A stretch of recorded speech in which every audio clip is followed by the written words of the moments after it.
morning.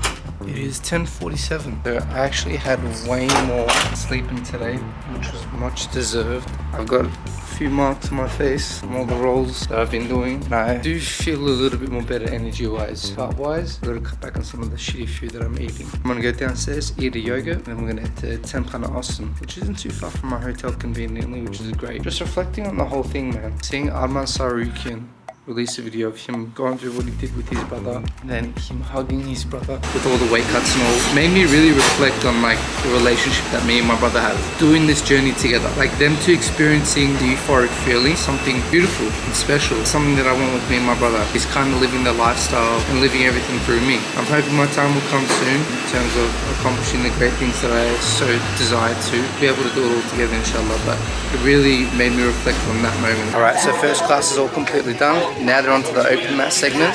I need to go take a shit, so I'm gonna go take a shit and then hopefully get some rolls in. But that was cool. We went through that guy there led the class. We went through some IBJJF concepts, passing, because of the comp this weekend, which works out really convenient for me. I learned 2 new things. Some of the concepts that they were showing was very interesting. It wasn't anything crazy in terms of upper high level stuff, like crazy mind-blowing stuff. Very interesting concepts, and he applied some of the 10-punch rule sets and some of the guard passing stuff, which there's one that's got like real catastrophic injury to it, which I'm gonna implement in my MMA game hopefully, and show the boys back at the gym. Everyone's starting to do their open mat free rolling. I'm gonna go take a quick shit. Alright, did this cool backdrop for the 10 Planet logo. Let's get right in the middle. So that was really cool. Got a few rolls in. I was aiming to do 45 minutes of free rolling, and then I was like, you know what, fuck it, get one more extra in. Everyone's around rolling different styles, unique styles.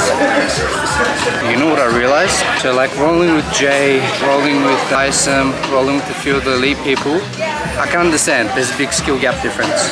But now that I'm rolling here where there's a little bit more regulars in terms of there's a mixture of blues and purples, bro, I can hold my own. I can hold my own and smash them. The elite of the elite, yes, they are levels a little bit more above than what Australia has.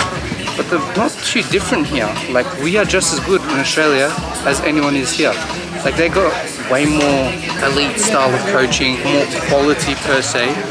But amongst the regulars and people that like do it that are not at that upper echelon, not too far off what we are. Yeah, I'm gonna analyze a little bit, see what other people are doing.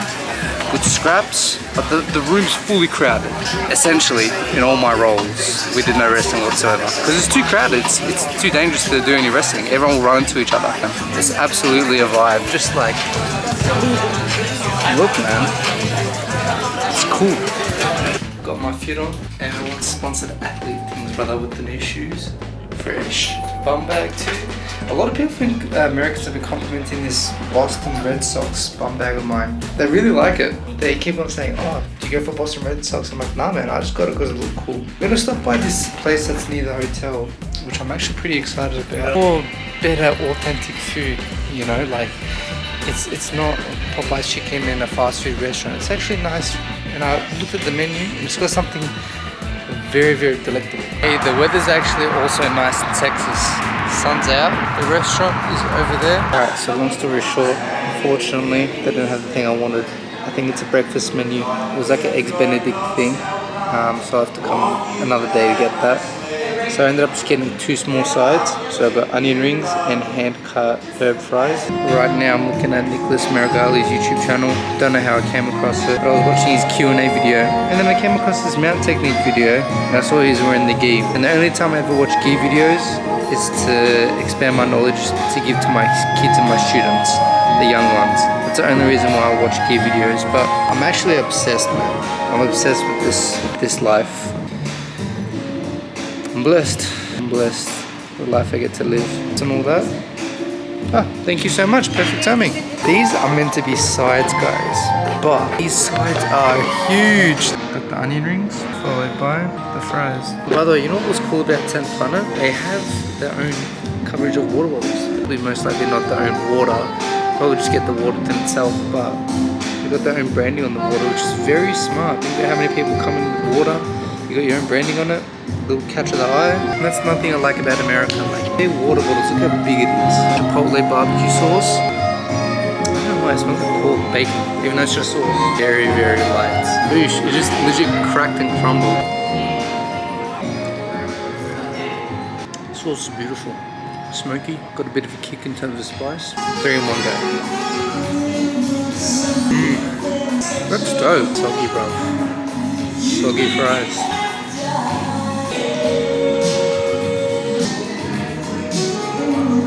The sauce is gangster, chipotle and barbecue. Me, I don't like my chips to be floppy. I like them to hold shape and be more crispy. Like whenever I go to like these American stores, they've got like Christmas songs playing, classic American songs playing. Just like, it's cool. It's cool. Like you always see the movies and all. We are here. Time to shoot some guns, brother.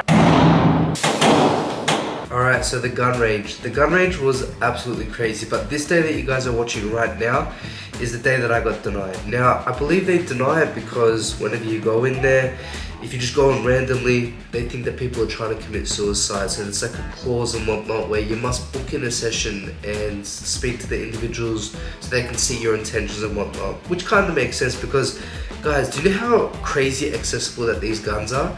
Later on throughout the video, you're going to see I'm going to display some of these prices, but I think you just need a license or whatever, and that's it. You can carry these firearms on you. Now, I will admit, some of these firearms do look sick, like these pistols and whatnot, and the more notable that their pistols or guns and weapons are with the correct documentation, the more expensive they are. But some of these guns are genuinely so cheap to the point that they're cheaper than what the gloves or equipment that I use for my martial arts, you know? These guns are that cheap. So that kind of sucked. I went in there, tried to get my session in, and turns out they denied me. So I had to Bro, look at this sunset. Whoosh. Bit of a buzz, bit of a vibe. Sorry. So what I'm gonna do is I will do my morning session, noon session, then I'll come do this at 4 o'clock. But by the way, Simon, I was just standing there at the front. They complimented MA1. They said this old lady comes up to me. She goes, "MA1, I like the brand." Promoting the brand. You know, how the hell am I gonna get across? This is like a no walkway zone, brother. Shit. But even though I didn't get the session in, I found a present for my dad. So my brother sorted, dad sorted. I got him these 2 sick hats, and they're actually like expandable, spandexy. Because my dad's got a massive head, bro. So it's hard to find hats for his size. Found him a present. All that's left is my mum. But right now, I'm gonna try and just explore this specific area a little bit, allow it to get a bit more darker, and then we'll start heading to that Mount Banal instead. So we are here, I believe, but it is very sketchy. I need to see what's in front of me. This is dark as fuck. Let's see how this works. I'm gonna do it like this actually. It should look hectic. Alright, I don't know if you guys can see, but the view is like the full city of Austin. Major downtown area and everything like that. Now guys, when I was getting here on the way, I had this like nene. This straight up nene. Spoke no English. The speed limit was 75. She was going 50. Everything was like just 20 under. And she kept on like stopping at every single spot. Saying, is this it? Is this it? Is this it? But the GPS is legit telling her where to go. Oh, biggest freaking shenanigans. And it was just, I started to get frustrated towards the end, like my patience started to get cut short, but we're here. Now when I came up, I saw the first part, I'm like, oh, it's not too bad, but I don't understand what the hype's about. Now when I come to here, this part, I understand the hype. So if you guys ever come down, think of it like is it called Dandenong Rangers or something like that? Bit of a buzz, bit of a vibe here. I'm not gonna lie, some good photos, eh? On the way here as well, when we're coming up, there's all like these rich houses. I don't know if it's the words the Hamptons or whatever, but like in LA or whatever, where all the rich people live, or Beverly Hills or something like that. But it's like that version of Austin, Texas over here. And the Christmas lights were all hung up around the trees and it looked like an absolute vibe. It looked like what it does in the movies, to be honest. And driving up there was just like a little bit nostalgic, is that the word? Seeing it in movies and then seeing it in real life was really cool, and it was really beautiful, to be honest. So that's something that you guys should do. And apparently over here on the other side, I don't know if you'll be able to see it, but in the map it also says that there's a massive ass river. So this river goes down long, and in the daytime you'll be able to see it a lot more better. With my eye right now, in the human eye, I can see it, but it's not crystal clear, but it's a full river that flows down in like a curvy motion. And to the left is the downtown, the main city area. Yeah, at the last place of the night. On the way home yesterday, I saw this food truck. It was 10 USD, which is like 14 AUD, I think. So it's not too bad on pricing. Let's see how he does. The owner, he's Hungarian. So let's see how this Hungarian brother makes his chicken shawarma wrap. First things first, it comes in like burrito type size. This looks huge. And this bad boy here, that's pretty thick. This looks like some burrito. It looks very saucy right off the get-go. Pretty intimidating. I haven't had a gyros or like a kebab in ages, bro. I'll show you guys as best I can. This is gonna get real messy, I already know. Uni students. Cool vibe, like kids are just out and about, kicking it, having fun. Here we go. Chicken's good.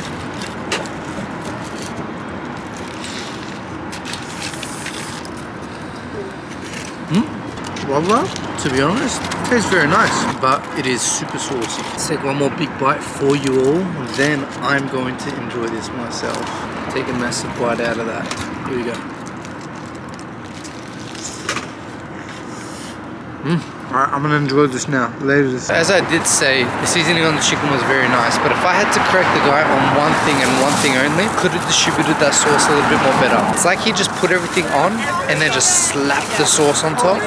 Whereas he should have, in my opinion, put the sauce on, spread it on the bread, put whatever season, like the filling or whatever, then also slap the sauce on top. Because once I got deeper into it, it like got a bit dry where it was just chicken.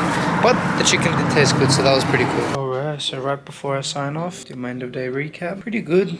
The only thing I didn't fully get to do on part of my full schedule was the shooting. It's alright though. I'm gonna see, hopefully, I might go from the shooting range to Danaher's tomorrow night, but we'll see how we go. Successful day. Got Arba's present, got Bubba's present. On the way back, in the lift, I came across a boxing coach, and again, he fully respected the fact that I was an MMA fighter, and like we fully got engaged in a sick conversation. Again, he was like, I can't wait for the day, you know, when you make it. I'll say, yeah, he was in my ride. I drove him to his hotel, this, that. Yeah, man, the American people here are very, very supportive of fighters. It's absolutely beautiful, more supportive than Australia for sure. They respect it to another level. See it in Australia, you say it in Australia, people are like, oh, cool, yeah, you're an MMA fighter, oh, nice. That's it. Whereas these guys are like overreact, but then they also are very inquisitive. Good morning. It is now December 4th. I went down, had my breakfast, came up, took a nice shit. Now we're gonna go to training, so I ordered my lift. Right here with the brother Husmek. Hey, what's up? How's training going, brother? Training's going well, man. Training's going great. You got your... Nice to have you in the room, man. Brother. Pretty tough guy. Hey, you got your upcoming UFC Fight Pass match Yes, against sir. Mason Fella. Yeah, How's training camp in the lead up to that? Feeling confident? Yeah, fella. To be honest, I didn't really have a training camp for that because it's like a last minute. The king got injured. They reached out to me. I was like, yeah, fuck it, I'll do it. But you know, you always see how we roll every day. It's like I come in here, I train hard, I work out. You know, I stay ready, so I don't have to get ready. You know, so when the opportunity showed itself, I knew I'm in shape, so I took it. And then I actually feel really, really good. My wrestling is on point. My submission. It's hard to take you down. Wallah, it's hard to take you down. So good. You know, so I feel confident. I'm excited to put on the show. Good. I want to ask you one thing as well. Yeah. Now, you got people like me, you know, that come in and visit. Like you boys, you got your regulars, you know, you train hard.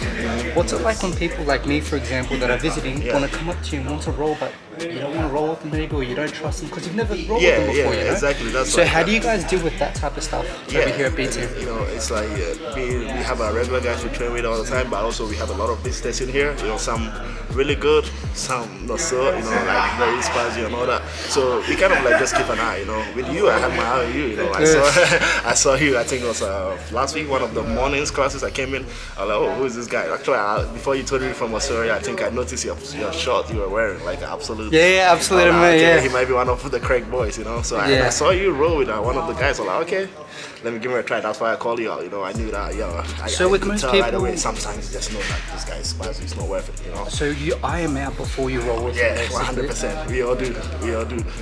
Yeah. Makes sense. I appreciate the training, my brother. Hey, you're a tough motherfucker, bro. Excuse my French, but yeah, he's a tough guy, bro. Like really, you know, I love rolling with you. Your wrestling stuff. You made me do a lot of work, you know. It was good. Hopefully it benefits you in your match, Oh yeah, 100%. Because Mason's probably going to try wrestle. Oh yeah, 100%. I hope he does, bro. I really hope he does. It's not easy to take this guy down, bro. I'm telling you, Yes, it's sir. so good. Thank Yes, you, my sir. brother. Hey, my guy. Thank you, man. Us. Hey, it's been a short trip, but it's been a blissful blissful. It's been a blissful and beautiful trip, to be honest. Like, if you guys ever come to Austin, it's the mecca of training for jiu-jitsu. Trust, it's a vibe. You learn so much. It's just so fun. Right, that's me officially done for this afternoon session. We did the techniques, and we got a guy from TriStar. I'm not too sure who he is, but TriStar Canadian.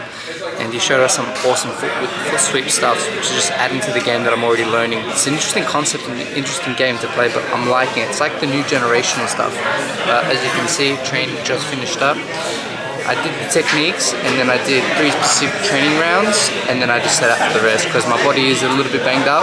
And again, I'm trying to battle that ego. You know, I want to jump in, I don't want to miss it, but at the same time, I got to feel fresh and good for No Gear World. So decided to sit there, and I actually just like analyzed and watched like the elite level people just roll, and it was sick. Watching Damien, watching Nikki, watching Nikki, watching a few other people that came in and visited, watching their styles, and it's interesting. I'm still picking up some things even though I'm just watching. So overall, good learning session. Alright guys, after training, I made a quick stop at the Central Market just to get some overnight oats. Got the pumpkin spice one. Ran in, I made it all super quick, you know, ran in, got it done.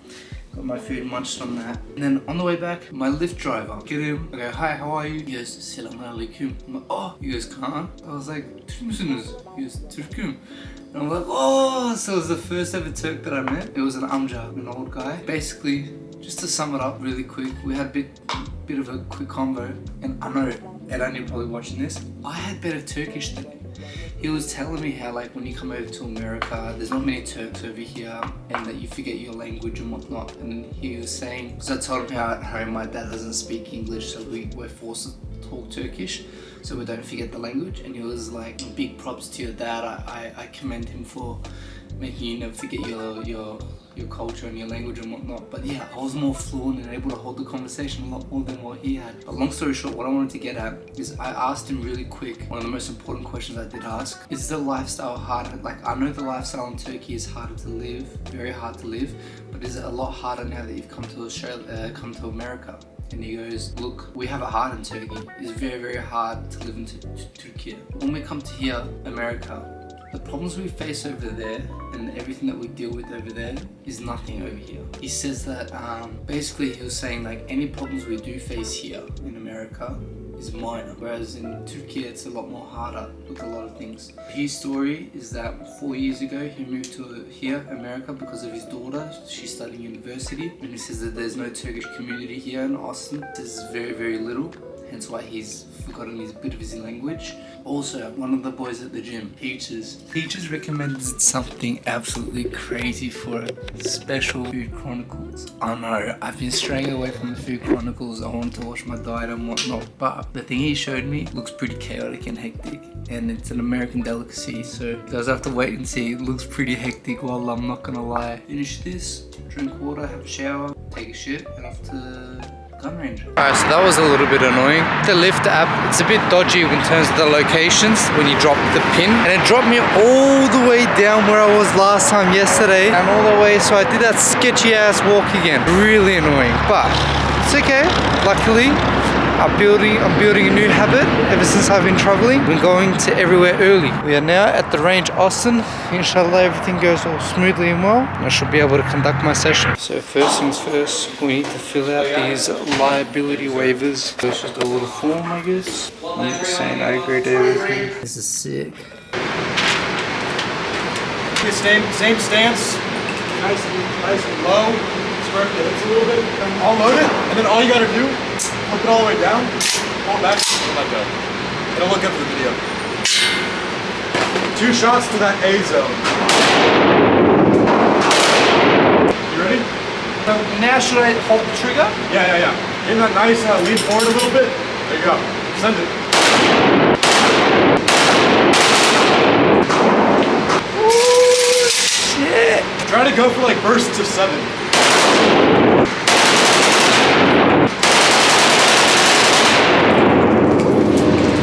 That was sick, bro. That was sick.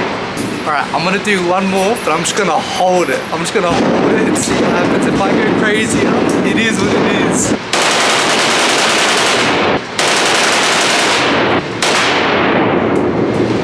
Done. That That was sick, bro. Thank you. That was crazy. I just held that shit. Look at that, my brother. Let's go.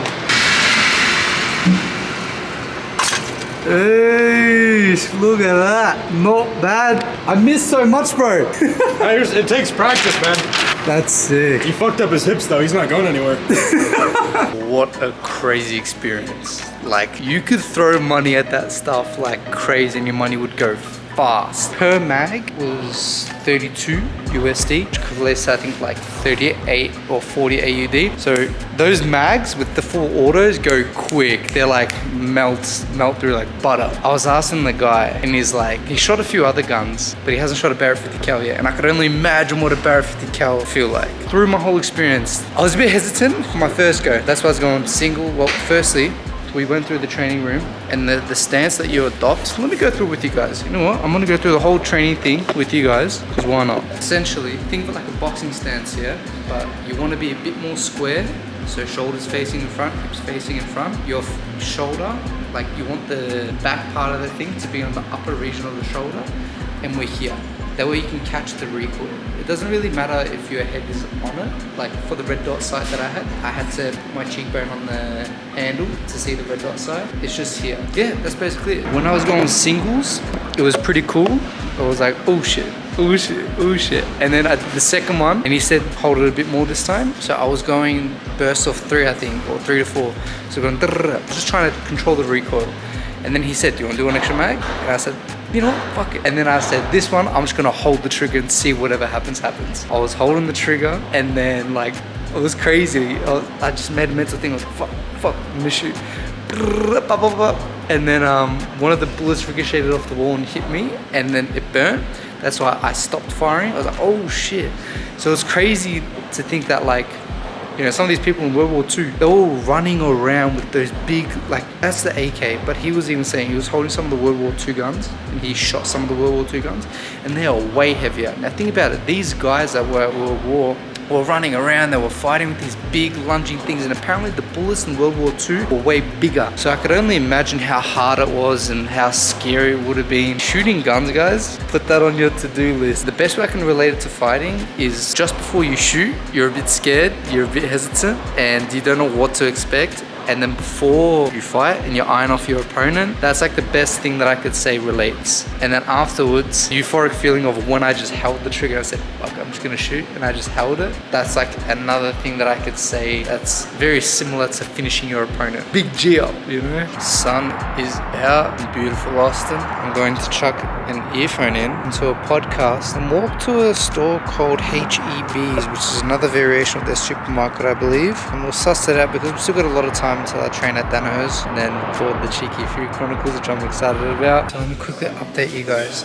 After the shooting range, I hopped into that HEB store and that was way better than what the Central Market was. Like, that was huge. So I ended up getting this chicken and rice thing. Yeah, so now we're at Henzo's. I'm gonna get in the session, but I'm not gonna go too hard. I'm just gonna, I'm mainly here for just the techniques. I'll do maybe one round of specific training and that's it. I'm gonna sit out and watch. More so me just learning because my body's banged up and smashed up, like it's sore. So we finished up here at Henzo's. I only did the drilling section, only the drilling, no specific training and no free rolling for me. My body is a little bit banged up, so I took it a little bit more lighter today, but training's all done. Just at Danaher's right there, which is pretty cool. Now, called a few chronicles, very, very chocolatey and for sure creamy. So it actually seems as though that they smashed the wafers into little crumbs. Well, my bad. Alright, here we go. Peaches, this one's for you, bro. This is for Peaches, one of the brothers at B Team. Maybe I'm gonna bring it with the plate because I don't want to create too much of a mess. There we go. That's pretty good. It's a beautiful donut consistency and texture. You know what was crazy today as well about Danaher's? I actually got to see more of John's personality, cracking jokes with the students, laughing. It was actually cool to see the bubbly side of John. It's full smiling and like creating funny moments for all the students. It just goes to show like when you get to know someone a little bit more and they get a little bit more comfortable with you, they go to open up. Again, I'm only in Austin for a little bit. I'm visiting, so even though I've been training at BT and I'm grateful that someone helped me out in that aspect, I'm still gonna make the most of it and visit as many gyms as I can whilst I'm here. Because bro, how often do I come to America? So just seeing, analyzing, getting different looks networks, meeting new people. It's just cool. That's the beautiful thing about the sport. The sport brings together a lot of people. Good morning. Not money. Good morning in sunny Austin, Texas today. First time. It's actually nice weather. I decided to sleep in. Wake up just on natural body clock before 8 a.m. It was around like 7:30, and then I opted to go back to sleep, and then I woke up at around 10:30, I'd say, and then started my day. So we got the noon class, which I'll do, and this will be the only class that I'll do for today. We'll do the techniques and everything like that, possibly the 3 specific trainings, followed by 1 free rolling round, which I will do, and then that's it. Just want to make sure my body's feeling good, my body's feeling fresh, and I don't want to risk any injury, anything like that before No Gear Worlds. Then we'll go to the barbershop. I booked the barbershop appointment. I'm excited to see what that's like, how they do their stuff, and what the vibe is like. All right, so just finished up the noon training session. Nicky Rod ran a few things for the lesson. Yeah, he went through some passing mechanisms. So using arm drags, like you pull guard, seated position. If they don't react, we do this. If they do react and lean back, we do this into the passing mechanisms, which is sick. Followed by 2 specific training rounds. 1 from turtle, 1 from another position, I completely forgot. And then I got 1 free rolling in. They are still going, obviously I ended it early. I don't want to push it too much. That's me capped off. I'm gonna go shower, chill. If they've got more rolls in, I'll wash the rest of the rolls, analytically assess, and then I'm in. That's about it. Alright, B-team, last stage, all done. My brother, this is my last session, and I'm out. Thank you to the brother over here for helping me out, making it super welcoming. If you guys ever come to B-team, make sure you check him out. Go up to him, say hi. My brother. See you, brother. B-team, done. Alright, so post training by Randall's, and let's make this a little bit of an intimate one. So I'll show you guys what I got. I wanted to get something like toast or whatever, but they don't have anything like that. Ready meals, D&W, which I have no idea what it means. Roast beef, horseradish, cheddar, cheese, which I'm assuming, sandwich. Not bad. Good size, of course. Got my water on deck. Here we go. It smells decent.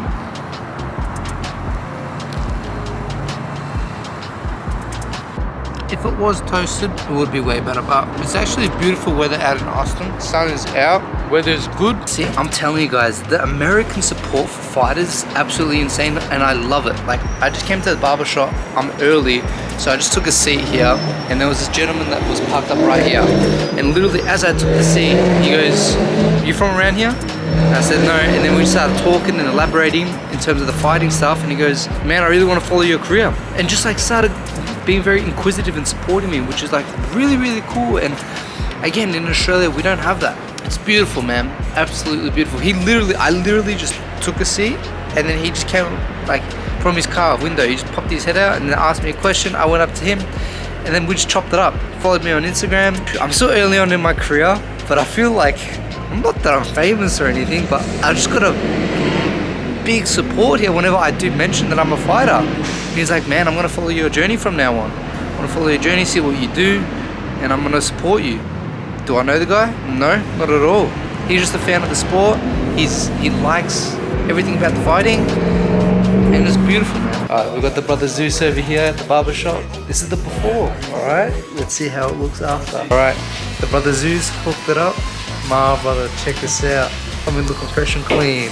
Thank you, my bro. The vibe in there was pretty cool. Cool to see the American vibe with the barbers. Like, some of them were just on their phones. In Australia, I feel like it's a bit more engaging with the barbering. You know, like, for example, like the dark skin guys and the dark skin barber was like full interactive and stuff, but like the white guys and the white skin barbers weren't as much. Or like if the dark skin guy was cutting a light skin guy's like white skin guy's hair, they weren't really interacting as much. But needless to say, I had the Mexican guy with me, Zeus. He was pretty cool. So if you guys ever come to Austin, make sure you come visit Zeus. He was pretty cool. Not gonna lie, 65 bucks USD. But it's alright. I just wanted the experience. I wanted the full experience. I actually was gonna do No Gear Worlds with that haircut. Obviously there's no product in my hair. When I style the top up, it'll look a lot more nicer, but he did a good job, decent job. If you guys ever come to B Team and you want to roll with some of the elite people, you just gotta earn their respect. How do you earn their respect? Bro, literally, like, especially if you're there for a few days, just roll. Just like go with whoever you're meant to go with. Just put your, like whenever they say the drill, just stand up, put your hand up. Whoever comes up to you, comes up to you. You don't go up to anyone in particular, especially the elite people, and call them out in a sense. But what I'm getting at is like, even Husmek said it, the pros know that there's a lot of visitors. When they watch you roll, they kind of suss you out. And if you do really good, they're probably like, hey, I want a piece of this guy, he's pretty good. And they suss you like that. Even Dorian, for example, that's the only reason why Dorian ended up rolling with me that day. It's because he saw me roll with one of those black belt guys that are like had really tricky guard. And he like respected me in that aspect, saying that, okay, this guy's pretty good, next time I want to roll with him.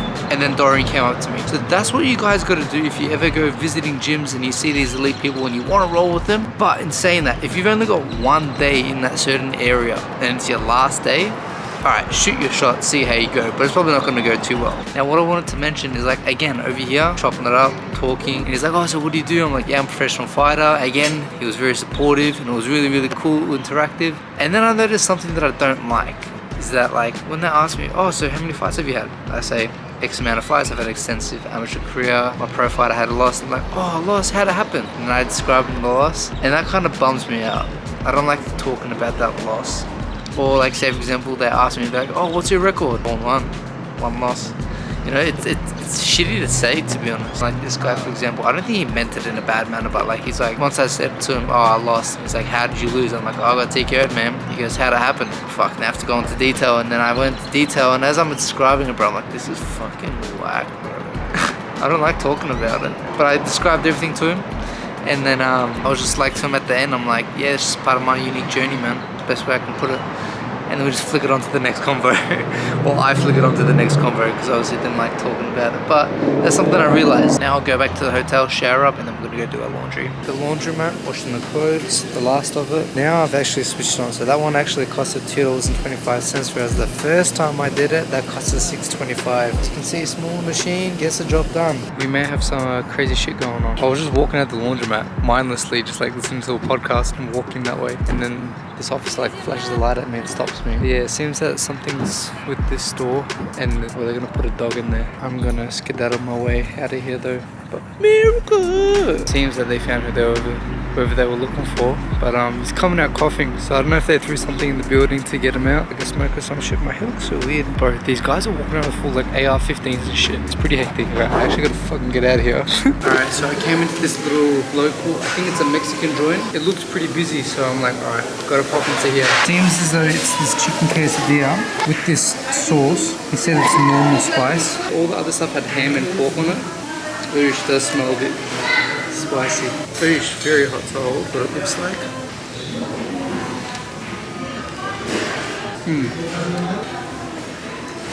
Chicken, potato and cheese.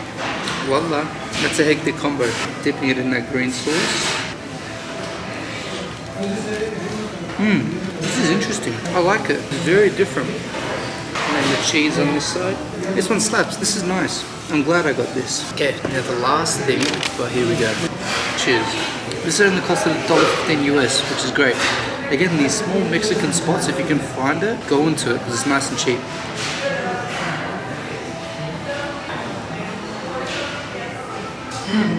It's nice. The reason why I say it's nice is because I don't feel like anything too sweet, and that's a subtle hint of sweetness, if anything. It's more like a pecan of flavor. Good morning, guys.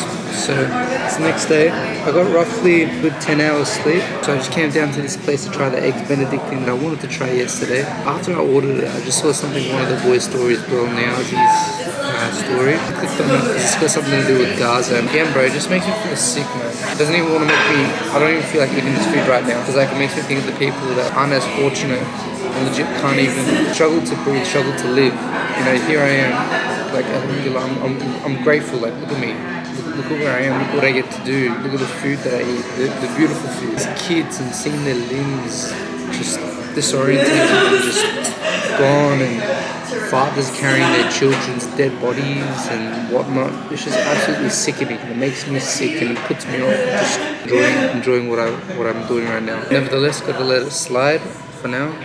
Eat some good meal. So this is how the eggs Benedict looks. Salad does look very dry, I must admit. But everything else isn't too bad. Oosh, egg is oozing out, which is good.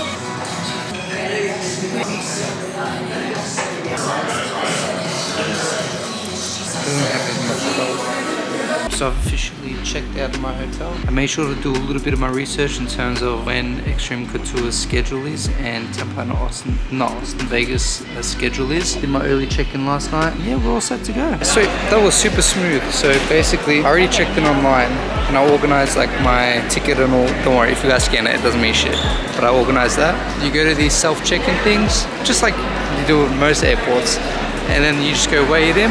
And I had to purchase 2 extra luggages. I don't know why, from domestic flights from America to America, I have to pay extra, and it's 70 USD. So I think every single time I'm gonna have to pay 70 USD. So from now to Vegas, Vegas to Miami, I have to pay 70 USD, which kind of sucks to be honest, but it is what it is. You know what I absolutely hate about going in and out of airports? Every single time they make us throw our freaking water bottles. It pisses me off, man, straight up, because we throw it, then we go back in, and all of a sudden they're selling water again. They just want to milk money out of us, bro. And there's refill spots as well, hydration station. Like, look, I'll show you, hydration station. Like, it's annoying. Now, I was going to go with the way healthier option, but looking at some of them, they look pretty shit, and there's no other healthy options. So, I saw that there was this pizza place, and they were doing it by the slice, and it's always piqued my eye. Americans do their pizza by the slice, not by the whole box. And as I'm looking through, I was actually like debating. I'm like, maybe not pizza. I'll just go walk somewhere else, go to Starbucks and get like some small shitty sandwich from there. But then I saw they whipped out a fresh, let me say it again, a fresh batch of pepperoni. This is pretty hectic as well. So they do 2 plates. Boosh. It's got a bit of a flop on the end of it. Now I don't know how to do this. Do I fold it? I'm assuming I fold it. Fold the edges. Try to take a bite like that.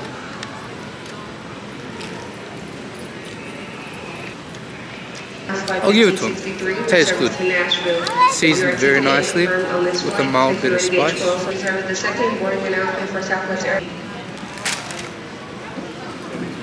It is very nice, especially the fact that it's fresh. The crust is nice as well. Like, again, it's pretty oily. As you get like higher into the pizza, it's pretty crusty. Be back in plane. You still got a window seat or aisle seat?